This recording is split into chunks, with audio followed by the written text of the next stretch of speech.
Assalamualaikum warahmatullahi wabarakatuh. Apa kabar semua? Perkenalkan, Ibu Erni Setiani dan Ibu adalah guru BK. Pada kesempatan kali ini, Ibu akan menyampaikan materi bimbingan dan konseling tentang manajemen emosi. Tujuan dari materi ini adalah nanti murid diharapkan memahami pengertian dari emosi, murid mampu menjelaskan bentuk-bentuk emosi, murid memahami indikator kecerdasan emosional, dan murid mampu menerapkan manajemen emosi dalam kehidupan sehari-hari.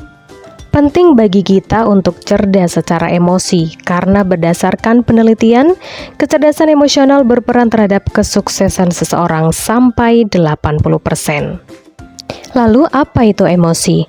Goleman tahun 2015 menjelaskan bahwa pada dasarnya, emosi merupakan dorongan untuk bertindak dan rencana seketika untuk mengatasi suatu masalah. Bentuk-bentuk emosi, yang pertama ada emosi positif, contohnya bahagia, cinta, harapan, dan syukur. Emosi negatif, contohnya cemas, marah, bersalah, dan sedih.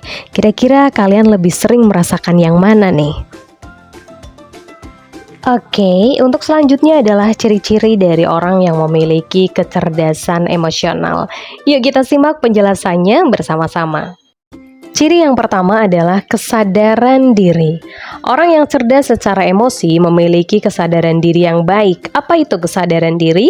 Kesadaran diri atau mengenal emosi diri atau self-awareness adalah kemampuan seseorang dalam memahami apa yang dirasakan pada saat tertentu yang digunakan untuk membantu dalam mengambil keputusan serta memiliki tolak ukur yang realistis atas kemampuan dan kepercayaan diri.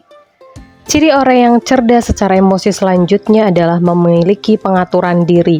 Pengaturan diri atau mengelola emosi diri atau self-regulation adalah kemampuan seseorang untuk menangani emosi diri sehingga membantu seseorang dalam melaksanakan tugas, peka terhadap kata hati, cepat pulih dari tekanan emosi, dan sanggup berjuang untuk mencapai tujuan. Orang yang cerdas secara emosi juga memiliki motivasi diri yang baik.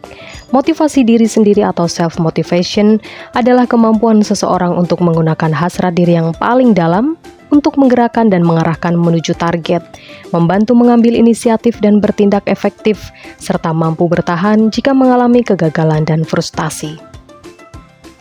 Selanjutnya adalah memiliki kemampuan empati. Empati atau mengenal emosi orang lain adalah kemampuan dalam merasakan apa yang orang lain rasakan, mampu memahami perspektif mereka, membina hubungan, saling memberi kepercayaan, dan menyesuaikan diri dengan berbagai tipe orang. Orang yang cerdas secara emosi juga memiliki keterampilan sosial yang baik. Keterampilan sosial adalah kemampuan seseorang untuk mengelola emosi dengan baik saat berhubungan dengan orang lain, mampu membaca situasi, kondisi, berinteraksi dengan lancar, menggunakan keterampilan ini untuk mempengaruhi, memimpin, bermusyawarah, dan menyelesaikan konflik dan bekerja sama dengan orang lain. Dan berikut ini akan dijelaskan bagaimana cara agar kita bisa melakukan manajemen emosi dengan baik dalam kehidupan sehari-hari. Beberapa cara yang bisa dilakukan, yang pertama adalah dengan teknik relaksasi, melakukan komunikasi terbuka, aktivitas fisik, pemecahan masalah yang tepat, manajemen waktu, dan melatih keterampilan sosial. Teknik relaksasi yang bisa digunakan adalah dengan teknik stop. Stop artinya berhenti dari segala kegiatan, take a breath, ambil nafas, dan keluarkan secara pelan-pelan. Observe artinya rasakan semua yang mengalir di tubuh kita, dan barulah setelah selesai semua, kita melanjutkan proses atau kegiatan kita. Yang kedua adalah melakukan komunikasi terbuka. Melakukan komunikasi terbuka tentang perasaan kita sendiri akan membantu kita untuk lebih rileks dan memberikan ruang ekspresi serta emosi yang disalurkan kepada orang lain. Hal ini akan membuat kita lebih mampu memanajemen emosi kita.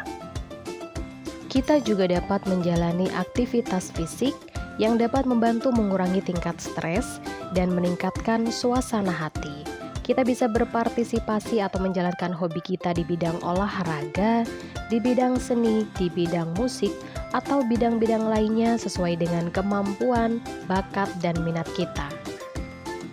Langkah selanjutnya yang bisa dilakukan dalam memanajemen emosi adalah melakukan pemecahan masalah secara tepat, sistematis, satu langkah demi satu langkah, dan mencari solusi yang positif.